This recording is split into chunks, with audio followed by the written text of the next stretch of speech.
Before we get into the video, could everyone please subscribe to my Endless Diary Tales channel? Thank you so much. My hands were tied. My lips were cracked. And my husband was standing 10 feet away. First, I thought I was hallucinating.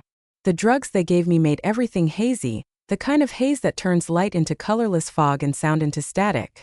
But then I heard his voice. Clear. Familiar. She's all yours. The words dropped like metal on concrete. Cold. Loud. Final. I didn't understand at first. My head was pounding. My throat was dry. I tried to lift it just enough to look at him, my husband. The man I married. The man who once kissed my forehead every morning and told me I was the best part of his day. He was standing across the room. Not panicked. Not pleading. Not afraid. Just calm. His hands in his coat pockets. His expression unreadable. And next to him the man who'd taken me, tall, broad, quiet. The one who dragged me from a gas station parking lot 3 nights ago. The one who pressed something cold and hard against my ribs and whispered, "Don't scream." I had imagined this moment 1,000 times in my head while I was locked up in that freezing room, wrists raw from the ropes. I imagined my husband charging through the door, shouting my name. I imagined him fighting for me, paying whatever ransom they wanted, falling to his knees just to make sure I was safe. Instead, he walked in and gave me away. I tried to speak. I really did. But the words wouldn't form. My mouth moved, my body jerked forward, and all that came out was a strangled sound, half scream, half disbelief. His eyes flicked toward me, and then he turned his back. He walked out, just like that. No goodbye. No look of regret. I started screaming then. My voice cracked open and the sound came rushing out of me like it had been buried under my ribs for years. I screamed his name until my lungs gave out. The door slammed shut. And it was just me. And the kidnapper. Again. He didn't say anything. He didn't touch me. He just walked over, cut the ropes and stepped back. I collapsed onto the floor, shaking, gasping for air like someone who'd just been pulled out from underwater. I looked up at him, blinking hard, waiting for the worst. But he didn't hit me. Didn't yell. Didn't smile either. He just said one thing. "I didn't ask for you." Then he walked into the other room and closed the door. And for the first time since I was taken, I cried. Not because I was scared, but because I finally understood. He didn't take me for money. He didn't take me for leverage. He took me because my husband gave me away. There's always a beginning before the end. A moment you look back on and realize. That's where it started to break. Ours wasn't a scream. It wasn't a storm. It was a quiet drifting. I used to think love died loudly, that people left in a flurry of suitcases, slamming doors, shouted confessions. But the truth is, love often dies with silence. With half-finished conversations. With polite smiles at dinner. With "I'm fine" said through gritted teeth. That was us. At first, he was everything I thought I needed, charming, decisive, driven. The kind of man who walked into a room and knew exactly how to own it. People admired him. Women lingered when he laughed. Men listened when he spoke. And I faded into his shadow without realizing it. The changes were small at first. Fewer texts. Less eye contact. Date nights rescheduled. Conversations clipped and careful. I told myself he was just stressed. Work was crazy. The business was expanding. He was tired. I didn't want to be another problem. So I softened. Made things easier. Gave him space. And that's how I lost mine. Then came the control, not violent, not obvious. Quiet control. "Are you wearing that? That friend of yours is always negative. You know you're lucky, right? Most men wouldn't be this patient." He never raised his voice. But he lowered mine. I started asking permission without realizing it. Then came the locked drawers. Late nights. Password changes. Trips he didn't mention until he was packing. I'd ask where he was going and he'd laugh like I was being dramatic. "You don't trust me now?" I said I did. Because I didn't want him to prove me wrong. The last 2 months were a blur. We stopped touching. Stopped talking unless it was logistical. Groceries. Bills. Who was feeding the dog? He'd leave in the morning without kissing me goodbye. I started sleeping on the left side of the bed again. Not because it was mine, but because he stopped coming home to sleep in it. I remember the last fight. It wasn't even a fight. He came in late. I asked. Was dinner okay? He said. What dinner? I'd made his favorite. He walked past me like the food didn't exist. I said his name. He stopped in the hallway, turned, looked at me like I was a stranger knocking on the wrong door. You want to know what I think? He said. No, he whispered. But he told me anyway. I think you're not who I married.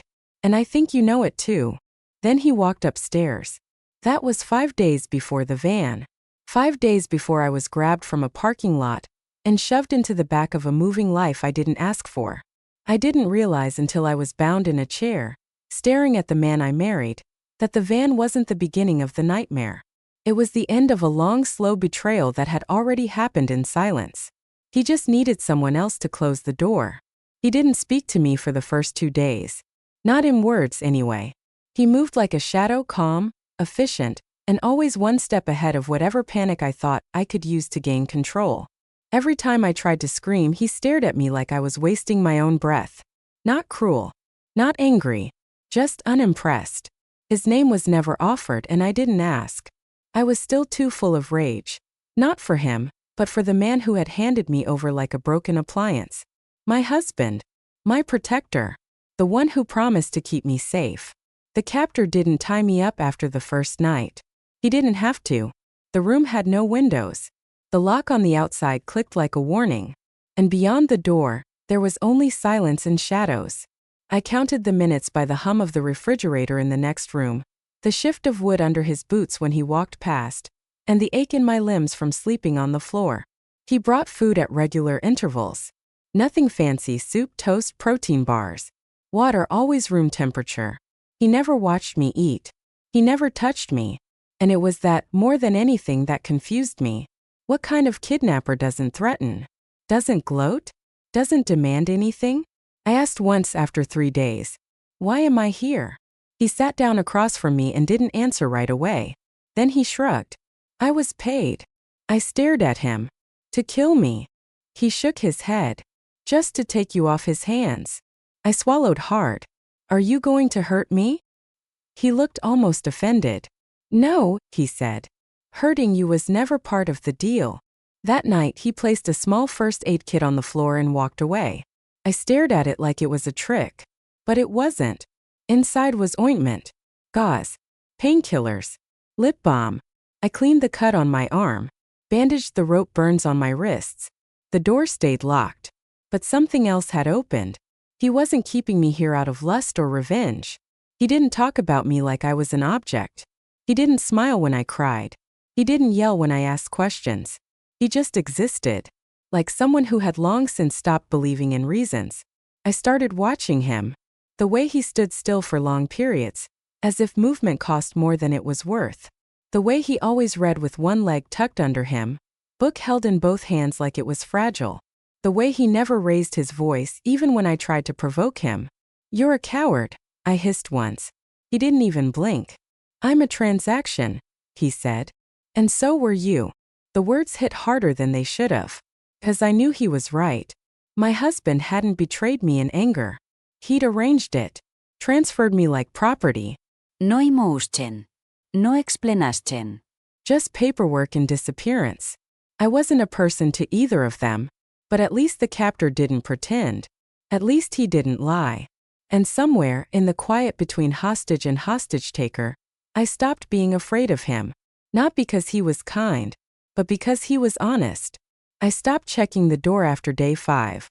Not because I gave up, but because some part of me stopped wanting to walk through it. It's hard to explain when the fear begins to fade. When survival instincts give way to something quieter. Not comfort. Not trust. Just absence. The absence of threat. Of lies. Of pretending. That's what began to feel strange. The captor, or whatever he was, never made promises. He never apologized for taking me. But he also never touched me. Never cursed at me. Never raised his voice or tightened his grip or leaned too close. And in a twisted, backwards way, that was more than I could say about my own husband. The first time I laughed was when I realized that. It slipped out. A dry, bitter sound that startled even me. The man in the corner looked up from his book but didn't comment. He didn't need to. He knew. That night, I ate the soup he left without hesitation. I didn't check it for poison. I didn't flinch when he opened the door. I didn't shrink when he walked past. I just watched. He was careful. Always in motion. Always with purpose. He fixed the wiring in the ceiling light. Changed a fuse in the bathroom. Polished his boots with quiet precision. Everything he did felt like he was trying to stay invisible, even in the room with me. But he never asked why I was still there. He didn't have to. We both knew the door was no longer the real prison. I had been free to leave more than once. The lock wasn't always set. The hallway light stayed on. One night I even heard the wind howling outside. The front door opened for just a minute too long. Could have run. But I didn't. Because where would I have gone? Back to a house where the man I loved had negotiated my removal like a business expense? Back to a life where everything that looked like protection had teeth behind it? Back to someone who chose convenience over conscience? No. Here I was a prisoner. But I wasn't being erased. I wasn't being gaslit. I wasn't being reshaped to fit inside someone else's fantasy. I existed. Fully. Flawed. Angry. Awake. It was a cage. Yes. But it was the first one that didn't ask me to lie about how it felt. One night I asked him, "Have you done this before?" He nodded. "How many times?" "Enough." "And they were all like me?" He looked at me for a long moment. "No," he said. "You're the first one who stayed." I didn't respond. But I didn't look away. And neither did he. The first time I noticed the door was open, it wasn't dramatic. There was no cinematic creak. No wind brushing past the frame. Just a still hallway and a sliver of darkness where there used to be a lock. He was gone. I sat there on the mattress for a long time staring. My breath steady. My hand still in my lap. There was no one guarding me. No ropes. No chance. Just the door. Open. I stood up slowly. My body moved before my thoughts did. Step by step, barefoot, quiet. I walked to the threshold like it might close the second I looked too eager. It didn't. I stepped past it. The hallway smelled like oil and dust. Wooden floors beneath me, the grain worn smooth in a line where he walked every day. At the end, the main door stood slightly ajar. A breeze curled around the edge of it, carrying the scent of pine and damp earth. I could see stars outside, hear distant crickets. Freedom in 100 small pieces. I stepped closer. 10 feet. Then 15. Then 20. I reached the threshold of the outer door and looked out. The woods were darker than I expected. Quiet but heavy. The kind of silence that made you feel like you were being watched by something more than just trees. My hand brushed the frame. One more step. That's all it would take. And I didn't move. I stood there unmoving, heart thudding with something I couldn't name. Not fear, not hesitation, not guilt. Clarity. Because I realized then. I wasn't staying because I couldn't leave.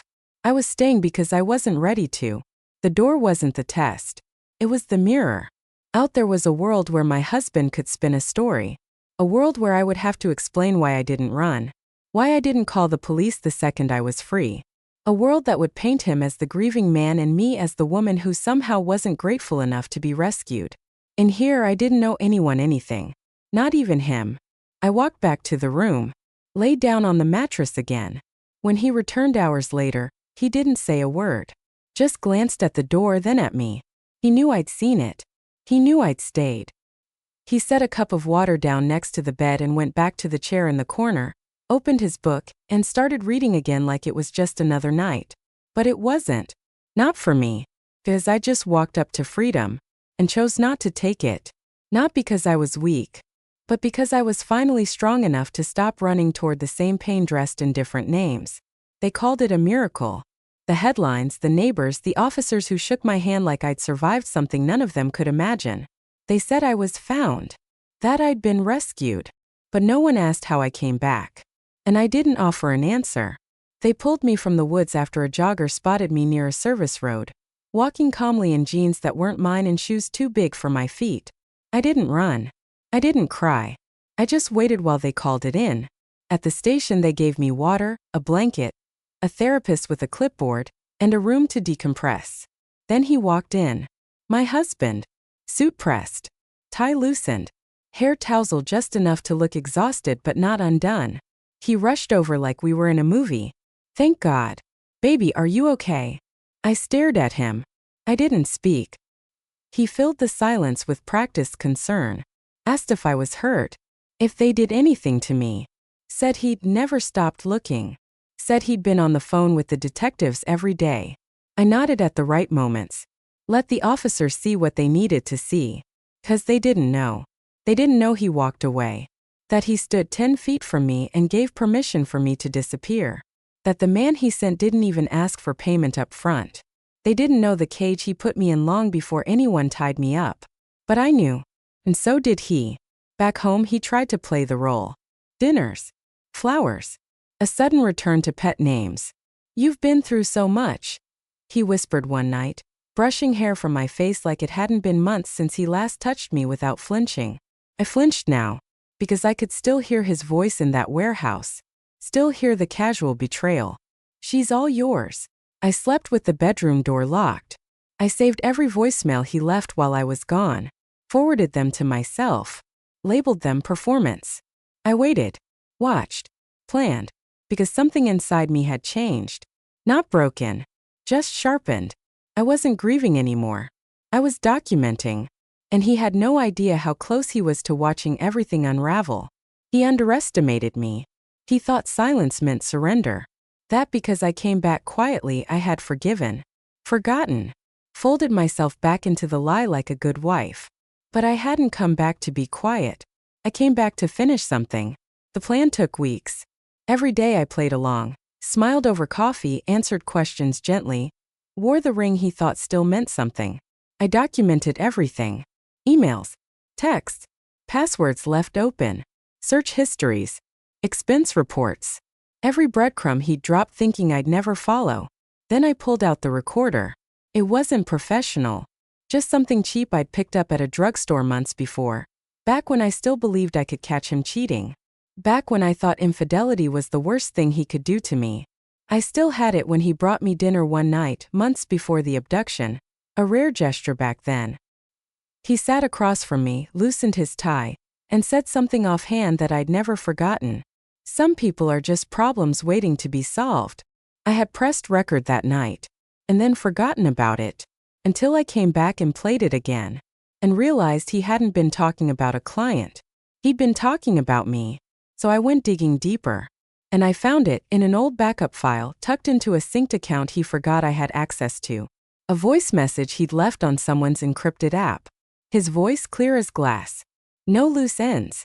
She's your problem now. 7 words. 7 nails in his coffin. Copied it. Saved it in 3 places. Brought it to the police with my full statement, legal counsel, and an exhaustion so deep it felt like another skin. They listened. The officers didn't say much. Just exchanged glances.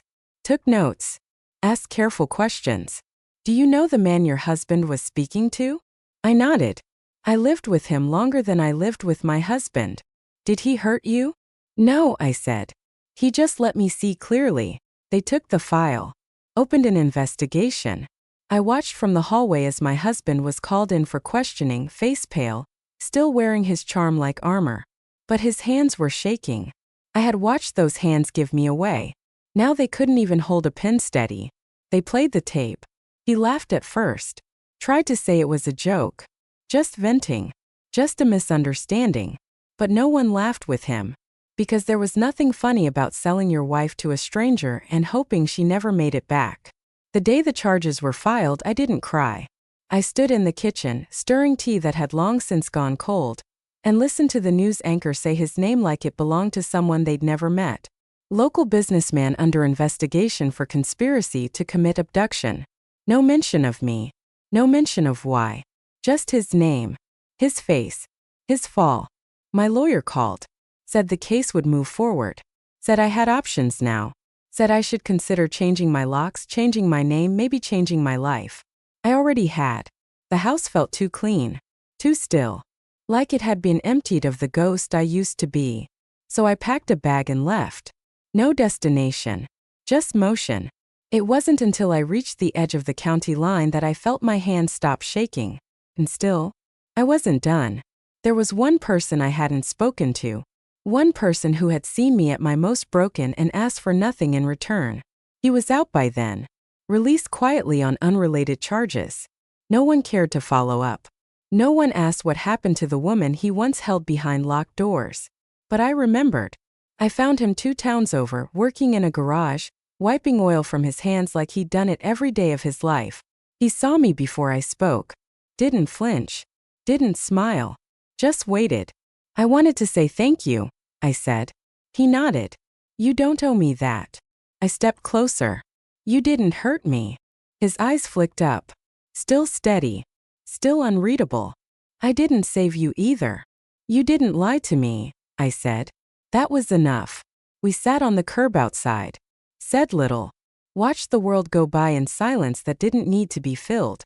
After a while I asked, why didn't you keep me locked up? He looked away. Thought for a second. You were already locked up long before I got to you. He was right. But he was also wrong. Because somehow, through the twisted route we took to find each other, something shifted. He hadn't freed me. But he didn't stop me when I finally started freeing myself. And that mattered. More than I expected. More than I was ready to admit out loud. It wasn't a proposal. There was no ring, no kneeling, no trembling hands or grand declarations. It was a conversation. We were sitting on a bench near the lake outside town. The sun was low, casting long shadows across the water. I had just finished telling him about the court hearing, how the plea deal fell through, how the charges were sticking, how my husband had finally stopped pretending and started panicking. He listened without interrupting, just like he always did. When I stopped talking, he said quietly, "So what now?" And I said, "I don't know. I guess he's thought over." There was a long pause. Then he looked at me and said, "You could start with me." It didn't sound romantic. It wasn't supposed to. It sounded like a man offering stability, not salvation. I nodded. And that was it. No one understood. Not my lawyer. Not my sister. Not the old friend who called and asked if I was joking when she saw the notice online. "You're marrying him," she hissed. "The man who kidnapped you." I could hear the disgust twisting her words. But what they didn't understand, what they couldn't, was that he never once asked me to be anything other than what I was. Broken. Bitter. Quiet. Healing. He never once tried to make me forget what happened. He simply existed beside it. And somehow that felt more honest than anything I'd ever shared with a man in a suit and tie. So yes, we married. At the courthouse. No guests. No photos. No dress. Just 2 signatures and a judge who raised an eyebrow but said nothing. Afterward, we ate sandwiches on the hood of his car. He said the ceremony felt strange. I said, most things do until they don't. There was no honeymoon. Just peace. And when I woke up beside him the next morning, he didn't say, "I love you." He said, "You're safe here." And I believed him. He found out like everyone else did. A court clerk leaked the records. Just a line on a page. Marriage license granted, spouse of record. His name. Not his name. The other one. The one who had once kept me in a locked room. The one who gave me water, silence, and the space to become someone new. The one he paid to erase me. The prison guard said he didn't take it well. One flipped through the report like it was nothing and said, "You see who she married?" He thought it was a joke. Then he saw the document. Then he flipped a table. They moved him to isolation for 3 days. Tore up his mail. Took away privileges. They say he screamed my name into the vent at night. I wouldn't know. I wasn't listening. The first letter came 2 weeks later. 4 pages. Scribbled. Panicked. Not love, ownership. Rage. Entitlement dressed as heartbreak. He said things like, "You're mine." And "I made you." And "You wouldn't even know who you are if I hadn't walked away." I didn't read the rest. I never opened the second letter. By the third, I filed a block. Because some men never stop talking when silence is the only apology that fits. He tried to contact the press. Claimed I was brainwashed. Said I was mentally unstable. Told anyone who'd listen that I had betrayed him by surviving without him. He thought marriage would bring me crawling back. Instead, it sealed the door he'd left open too long. We never changed our numbers. We just stopped picking up. Sometimes I wonder if he thinks about that moment in the warehouse when he said the words that changed everything. "She's all yours." I wonder if he realizes that's when he lost me. Not when I signed the divorce. Not when I married the man who once kept me locked away. But right there in that room when he offered me up like a burden and didn't look back. Because love isn't proven by rescue. It's revealed by choice. And when the moment came, he chose convenience. The other man? He chose nothing. He didn't ask for me. Didn't want me. Didn't promise anything. And still, when I stood at the edge of my freedom, he didn't stop me. That's the difference. That's the story.